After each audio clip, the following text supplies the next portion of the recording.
Nå skal vi over til Emily Smith, som kommer fra kontekst og fysiker og spesialist på klimagassberegninger og kartlegging av miljøpåvirkningene i materialer og i bygg- og anleggsbransjen. Og Emily har da sammen med Rolf Hagen, også han i kontekst, skrevet de nye kriteriene våre for plastbruk. Og nå skal du gi oss en presentasjon av det bakteppet på en måte for kriteriene, før Rolf Hagen kommer og presenterer selve kriteriene for oss etterpå. Så, vær så god.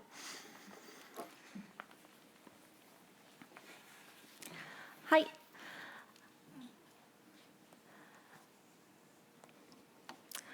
So the FutureBuilt criteria for plastic use in buildings looks to target the impact of materials covered by the definition of plastic as in Norwegian product legislation, but this does explicitly exclude looking at natural-based polymers, but we have also looked at the impacts of this. So the main impacts from plastic can be thought of as deriving from 3 key life cycle phases of plastic use. From production, this is greenhouse gas emissions, the use of limited resources, and the use of health and environmentally harmful substances. From the use phase, this is issues to do with indoor air quality and fire safety. And at the end of lifetime phase, the main issues are landfilling, marine and terrestrial plastic pollution. So of the approximately 47 million tons of CO2 that were released in 2015, about 1.8 million tons of this, or 4%, were associated with plastic production, use, or end-of-life treatment. Like many products, most emissions arise in the production phase of plastics, and thus one of the worst uses of plastic is as short service life single-use packaging. This use area is also one of the worst contributors to other impacts, such as the use of limited resources and environmental pollution. With respect to greenhouse gas emissions, reusable packaging is preferable to recycled packaging due to the avoidance of emissions from the energy required to reprocess the plastic.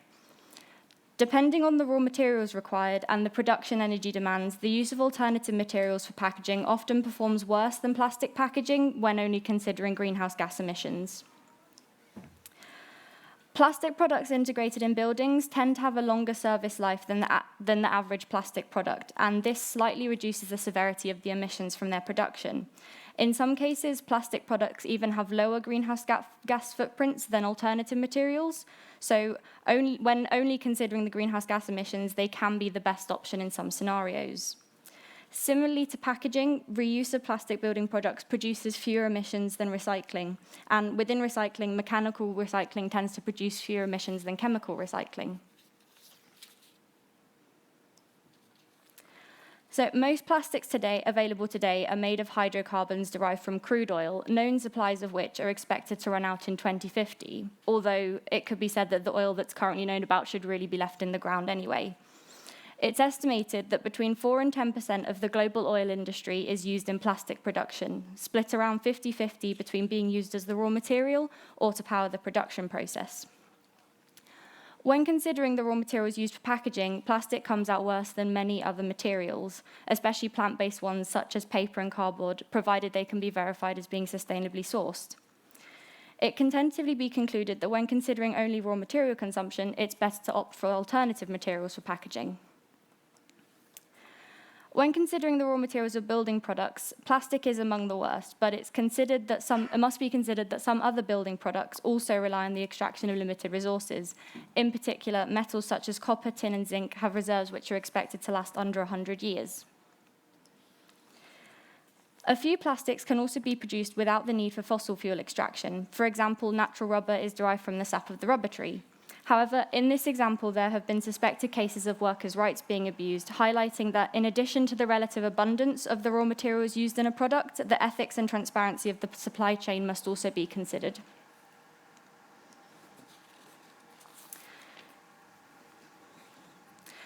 Many chemicals added to plastics to alter their properties are dangerous to both humans and the environment, and these can include heavy metals, phthalates, bisphenols, and fluorinated or chlorinated compounds.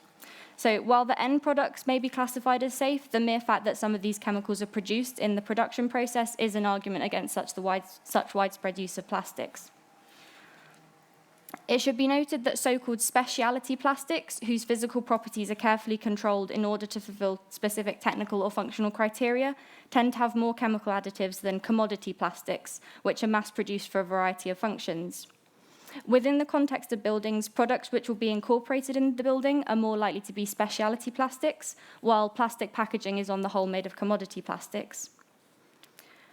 Many additives to plastics do not end up chemically bound to the plastic itself. Over time, they can move to the surface of the plastic, so-called migrating, and can evaporate, wash, or brush off with implications for indoor air quality.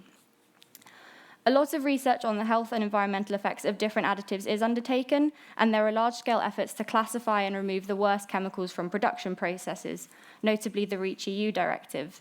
So when it comes to chemical content considerations, in the majority of cases, finding alternative materials which can perform the same functional role as a plastic product, but without the need for as many chemical additives, is the best option.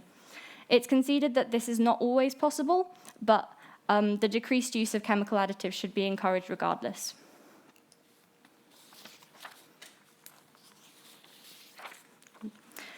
Some indoor air issues, such as off-gassing and the emission of volatile organic compounds, are not specific to plastic products, and sometimes they aren't even a direct result of the plastic within a product. However, plastic-containing products which can significantly contribute to the problem are paints, varnishes, plastic flooring, and wall coverings. Furthermore, many of the cleaning products used for easy maintenance plastic surfaces also contain volatile organic compounds. An additional issue arising within indoor air quality from plastics is the presence of microplastics in the air. Some studies have found that up to 40% of dust particles in residential settings are microplastics. While this indicates that the majority of particles are therefore made of natural materials or their derivatives, the microplastics have a greater potential to be toxic. Studies on residential indoor air areas have suggested a positive correlation between the number of plastic surface finishes in a building and the amount and type of microplastic fibers found. Fire safety accreditation tends to be awarded based solely on if a product will burn in specific conditions, with little consideration given to the volume of smoke or the toxicity of the smoke produced, but smoke inhalation is responsible for the most deaths in building fires. All plastics made of hydrocarbon are capable of burning, hence they're only deemed to be fire safe with the inclusion of flame retardants. In most cases, these only slow down the rate or increase the temperature at which products will burn. And once plastics do catch fire, they tend to burn hotter than other materials, and the chemicals used in many fire retardants can react to form particularly nasty gases. For example, nitrogen-containing fire retardants can produce hydrogen cyanide, an asphyxiant which can kill within minutes. Other gases produced by fire retardants can be odorless and can also be absorbed into clothes, posing a repeated and prolonged risk of exposure to firefighters. Limited numbers of tests comparing the rate of fire spread when using natural or synthetic furnishings have suggested that naturally furnished buildings will may provide a longer time window for escape. So landfilling here refers to the intentional collecting of plastic along with other waste in a designated site. The accumulation of plastic waste due to high disposal rates after a single short-use phase is compounded by limits in recycling efficiency and infrastructure. It's estimated that nearly 2/3 of plastic ever produced is now waste on land or in fresh water. Even though landfilling is in theory an attempt to isolate waste to a limited area, it does not work in practice. Some of the more obvious drawbacks are that the sites take up a lot of space, material can easily escape, and the toxins and leachates frequently contaminate soils and groundwater in the area. Organic waste, which is covered by non-permeable materials such as plastic, will decompose anaerobically to produce methane, which is both flammable and a more potent greenhouse gas than carbon dioxide. In some cases, the detrimental effects of landfilling are used to excuse the burning of plastic waste as a method of energy production. This energy recovery is justified by the idea that recovering the chemical energy stored in the plastics is preferable to burning other fuels and avoids the build-up of vast amounts of plastic waste, which can pollute the environment. So while landfilling is undeniably to be avoided, the mass burning of plastic waste is definitely not the best solution to this problem, as it significantly contributes to other problems mentioned earlier. Particularly, burning products directly emits greenhouse gases, and by burning these products, you're indirectly encouraging further emissions and the extraction of further resources due to the need for more products to be created from scratch. So marine plastic pollution is one of the most publicized impacts of plastic. In 2015, it was estimated that 150 million metric tons of plastic had already accumulated in the oceans. Some studies suggest that between 80 and 85% of marine litter is plastic, and potentially 50% of this is just from single-use plastic items. It's expected that by 2040, around 30 million tons of plastic per year could be entering the ocean, and the current commitments and plans of governments and industry are expected to reduce this by only 7%. Plastic in the ocean harms marine ecosystems in a variety of ways, including ingestion of both macro and microplastics and entanglement. The ingestion of any size plastic can compromise animals' digestive systems, leading to reduced nutritional intake and eventual starvation. The ability of plastics to absorb and later leach toxins also causes the accumulation of said toxins in animals, particularly higher up food chains as the toxins become more concentrated. Not only can this poison the animals outright, but it can also lead to reproductive and developmental issues. Entanglement can either lead to death immediately or to severe injury, which compromises the animal's ability to feed and defend itself. It could be argued that terrestrial plastic pollution causes less intense but more widespread problems than landfilling. Similarly to marine plastic, it can have immensely detrimental effects on the ecosystems it's released into, again causing harm to animals via ingestion or entanglement. The full effects of microplastics in soil are not completely understood, but they're thought to be detrimentally affect insect life vital to the health of soil. Furthermore, there's potential for the microplastics to be incorporated and harvested with plants which are ultimately meant for human consumption. When it comes to trying to reduce the three previous impacts, broadly the same conclusions can be drawn for both products and packaging. The most conventional tactics are to reduce consumption outright or to reuse products and packaging instead of throwing them away. Recycling products can also be an effective method for reducing waste going to landfill or incineration. It's particularly suitable for packaging due to its tendency to be made from reasonably uniform commodity plastics.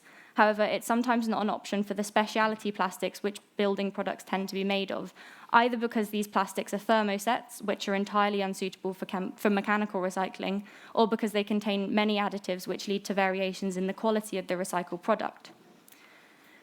There is the potential that chemical recycling methods could be developed for many different types of plastic. However, the facilities for chemical recycling on a commercial scale are not yet widespread, and it also takes time and money to develop chemical processes specific to different plastic types.